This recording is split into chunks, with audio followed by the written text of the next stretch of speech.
국민 여러분, 그리고 당원 동지 여러분, 언론인 여러분, 국민의힘 사상구 국회의원 김대식입니다. 이번에 김문수 대통령 선거 대책위원회 대협력위원장을 맡고 있습니다. 저희 하와이 특사단은 5월 18일, 19일 이틀에 걸쳐 홍준표 전 대구시장과의 깊은 대화를 나누고 오늘 귀국하였습니다. 우리가 하와이에 간 이유는 분명합니다. 첫째, 경선 과정에서 생긴 오해를 또 풀고, 상처가 있으면 풀고, 당에 대한 홍 후보님의 분노와 서운함을 풀어드리기 위한 방문이었습니다. 둘째, 김문수 후보의 진정이 썩이 담은 메시지를 전달하고, 세 번째, 이번 대선에서 보수의 단일화 없이는 승리가 어렵다는 절박한 현실을 설명하기 위해서였습니다. 저희는 그 절실한 그런 마음 하나로 이번 방문을 하게 되었다, 이런 말씀을 드립니다. 회담 결과를 말씀을 드리겠습니다. 이번에 홍준표 전 후보는 김문수 후보를 적극 지지한다. 홍 시장께서는 김문수 후보를 지지한다는 입장을 분명히 말씀을 하셨습니다. 이는 물리적 귀국보다 더 강한 정치적 복귀이며 지금 이 순간부터 김문수 후보와의 연대는 현재형이 되었습니다. 두 번째, 보수 대통합은 필수라는 방향성을 공유했다, 이런 말씀을 드립니다. 홍 전 시장님은 대한민국의 안정을 위해 보수 대통합은 피할 수 없는 길이라고 분명히 말씀하셨습니다.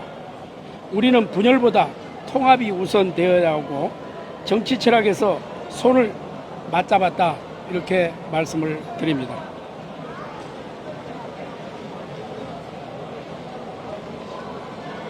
세 번째, 불필요한 정치 혼란을 차단했다, 이런 말씀을 드립니다.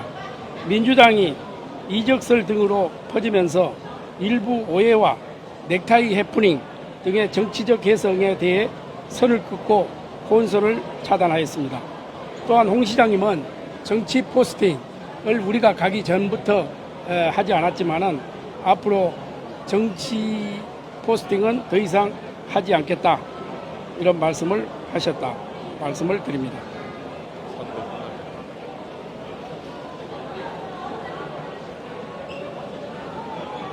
그리고 홍준표 후보님은 탈당한 지 얼마 되지 않아서 선대위 합류에 명분이 없다, 이런 말씀을 분명히 하셨습니다. 그러나 김문수 후보가 반드시 선전할 수 있도록 확실하게 지지하겠다, 이런 말씀을 하셨다, 이런 말씀을 드립니다. 이상입니다. 네, 이제 뭐 질문 있으시거나 그러면 답변 드리겠습니다. 자, 지금 이른바 하와이 특사단이 홍준표 전 시장과 면담을 하고 온 그 성과, 그 결과를 전달했습니다. 제가 요약을 좀 해드리지요. 홍준표 전 후보는 김문수 국민의힘 대선 후보를 적극 지지한다. 이게 첫 번째 합의 내용이고, 두 번째가 보수 대통합은 피할 수 없는 길이다 라는 점을 분명히 했다라는 것이고요. 세 번째가 넥타이 해프닝, 소위 이재명 후보 지지 같은 그런 불필요한 혼선을 차단한다. 나는 민주당으로 가지 않는다라는 입장을 분명히 밝혔다는 겁니다. 그리고 마지막, 선대위 합류는 탈당한 지가 얼마 되지 않았기 때문에 명분이 없다, 이렇게 거절했다는 것. 총 4가지 결과물을 갖고 소위 하와이 특사단이 귀국을 했습니다. 김영주 의원님 어떻게 들으셨습니까? 우선 뭐 파란 넥타이를 빨간 넥타이로 바꾼 건 성공한 것 같습니다. 그러니까 실제적으로 보면 뭐 성과는 있었다. 예, 특사단이 우선 어떤 성과냐 하면 이게 사실은 그 근호을 의원을 비롯해서 또 홍준표 후보를 지지했던 분들의 이재명 지지 선언과 같은 마치 이 티핑 포인트가 이룰 수 있는 즉 그 보수 진영이 상당히 많이 민주당 쪽으로 건너가는 그런 부분에 대한 어떤 뚝을 막는 어떤 역할들을 했다 그렇게는 보여집니다. 우선은 홍준표 후보가 완전히 뭐 국민의힘은 보기도 싫고 정남이 떨어진다 이렇게 얘기하는 스탠스 가지고는 실제적으로 보면 이제 이번 선거는 거의 끝났다고 보는 차원에서 급하게 화들짝 놀라서 간 거 아닙니까? 이제 그럼에도 불구하고 여전히 홍준표 후보가 결과적으로 만들어 놓은 것은 본인은 탈당했지만 복귀하면 즉 이번 대선 이후에 복귀하면 정치를 재개할 가능성이 있다라는 의미로 보여지고요. 또 실제로 그분이 중간에 돌아와서 선거노를 하지는 않는 거 아닙니까? 그렇다면 그 결과의 어떤 특사단의 성과가 큰 틀에서는 후보 대통합에 대한 원칙적 합의이지만 실질적인 어떤 선거운동의 결합이라든지 합류라든지 이런 부분까지는 이끌지 못한 한계는 분명히 있는 거 아닌가. 그리고 또 하나는 여전히 저는요, 홍준표 전 대구시장이 예컨대 이재명 후보가 대통령이 됐을 경우에 총리로 다시 재거론될 가능성은 아직 있다. 그렇게 보여집니다. 예, 정혁진 변호사님. 지금 홍준표 시장이 페이스북에 올린 대로 모두 돌아갔다. 난 대선 끝난 후에 들어가는 입장 변함없다. 저 얘기가 선대위 합류는 어렵다. 라는 4번 합의 같고 1번, 2번, 3번 홍준표 그럼에도 홍준표는 김문수를 지지하고 보수 대통합의 필요성에 대해서 얘기를 하면서 나는 이재명과 손잡지 않는다.